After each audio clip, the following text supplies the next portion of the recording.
If you've ever read Edgar Allan Poe's The Telltale Heart, you may hear a heartbeat as something a little creepy. Although it's funny to note that on many sound machines for babies, a heartbeat is offered as a way to help them remember one of the sounds they heard most in the womb. However, for doctors, the sound of a heartbeat can tell an awful lot about a person's health. It's one of the first things they listen to during a physical exam. It's also one of the first things an OB-GYN looks for, and later in pregnancy listens to, for a pregnant woman. While listening to the heart isn't new in the world of medicine, one of the most common tools for doing so is only a little more than 200 years old. I'm your host, Emily Prokop, and this is the story behind the stethoscope. But first, a quick message.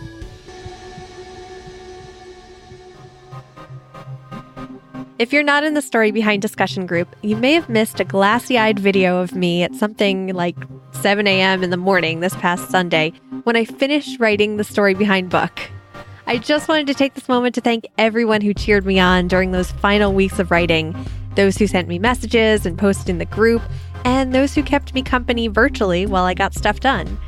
I'm really excited about how the book turned out, and I couldn't have done it without you. If you'd like more information and to sign up to receive notifications about the book, visit thestorybehindbook.com.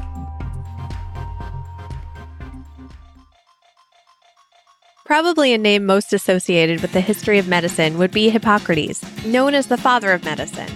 While many of his theories, like the four humors, have been proven false, he did make some major advances in medicine during a time when illness was attributed to the will of the gods in ancient Greece.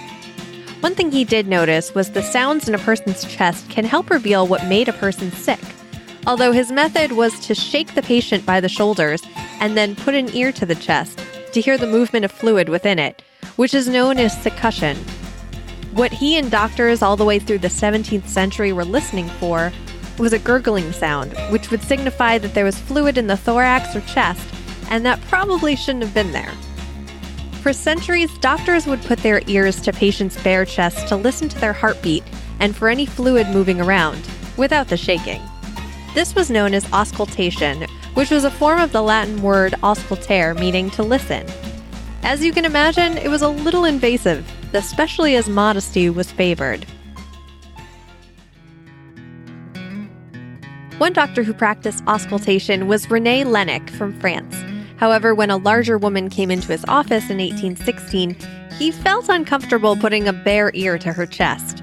Instead, he rolled up some papers and put one end to her chest and his ear to the other end. It worked even better than his bare ear, and he realized that doctors could listen to patients' chests while also giving the patient a bit more modesty. After Laennec made his discovery, wooden tubes with bell-shaped ends were fashioned, similar to ear trumpets that were used before hearing aids. And Laennec called them stethoscopes because stethos was Greek for chest and scope meant to examine. As you can imagine, this isn't quite the stethoscope we know today. It wasn't until 1851 that the first binaural or double stethoscope was invented, allowing doctors to listen to the chest with both ears at the same time. Arthur Leard premiered this version at the Great Exhibition of 1851, with the first versions for commercial use available shortly after. Although there was a fear at the time that the doctor using a binaural stethoscope could end up with a hearing imbalance. It's since been proved false.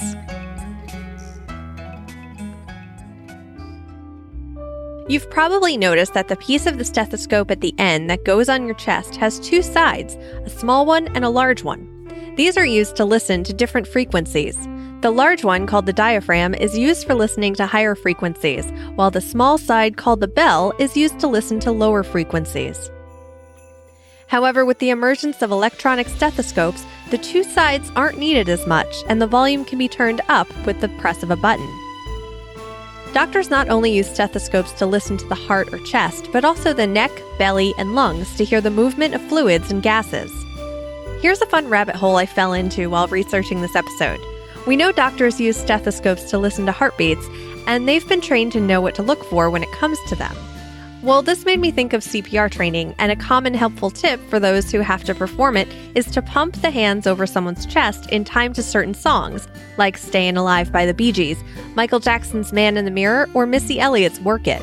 And if you want a bit of an inappropriate choice, Queen's Another One Bites the Dust can also be used. Just don't sing it out loud as you're doing it.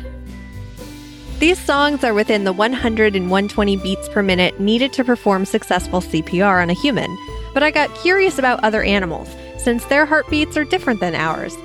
If you want to hear the beat of a dog's heart at 90 beats per minute, just listen to Fat Bottom Girls by Queen or Jukebox Hero by Foreigner. For a cat, which has a heartbeat of 130 BPM, listen to Uptown Girl by Billy Joel or Jenny from the Block by Jennifer Lopez. And the beat of a turkey at 193 BPM lined up with Break On Through by The Doors.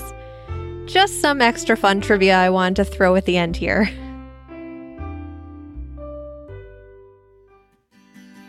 Information for this episode was sourced from PBS.org, the U.S. National Library of Medicine, America Diagnostic Corporation, and more links which can be found at the show notes at thestorybehindpodcast.com. This week on Trivia Tuesday in the Story Behind Facebook group, Dan posted a thread from Reddit with a picture of two sycamore trees joined together over a walkway with the caption, "A couple months ago, Reddit taught me that newlyweds used to plant sycamore trees on both sides of the walkway leading to their house, then join them together to symbolize two becoming one," which is so cool if you get a chance to look at it. And since Trivia Tuesday was on July 3rd, Chris posted, "Did you know that today is not a fireworks holiday, and if I wasn't so lazy, I'd be the old man going down the street to put a stop to these hooligans who are starting early." I'm with you, Chris. I'm recording this on the 4th, and it's been going all week here. If you'd like to talk about trivia you pick up during the week and have it read on the show, join the Story Behind discussion group on Facebook. This episode was brought to you by the Story Behind executive producers who support the show through the Patreon page at patreon.com/thestorybehind. And there are a few new names to add to that list. So a big thank you to Barry G, Andrew Scott, Jared Dunham, Linguist Sam, Epic Film Guy Nick, Ryle Davis Jr., Dave Jackson, Sunshine and Power Cuts, Everyone Has a Podcast, Adam Higgins, The Beardcaster, Liquidy from Travel Gluten Free, Jim Collison, North Omaha History Podcast, Dan Brennick, Two Peas on a Podcast, Jason Bryant, History Goes Bump, The One Word Go Show, and Stargate Pioneer. I wanted to take a moment to really thank these executive producers. The reason I call my Patreon supporters this is, first of all, I got the idea from Diane from History Goes Bump, because as she put it, they are financing the podcast. They not only pay for the hosting fees, but their funds have contributed to the equipment, the hardware, the software, and even some of the research materials for the show. So, like executive producers of the film, they play a crucial role in getting this podcast out to you. So I want to thank them again. Although I was told by a few of the EPs that they would love it if I didn't go through all the names on every episode, which is why it's not heard as often. But that doesn't mean I don't appreciate them any less. And as always, thank you for listening.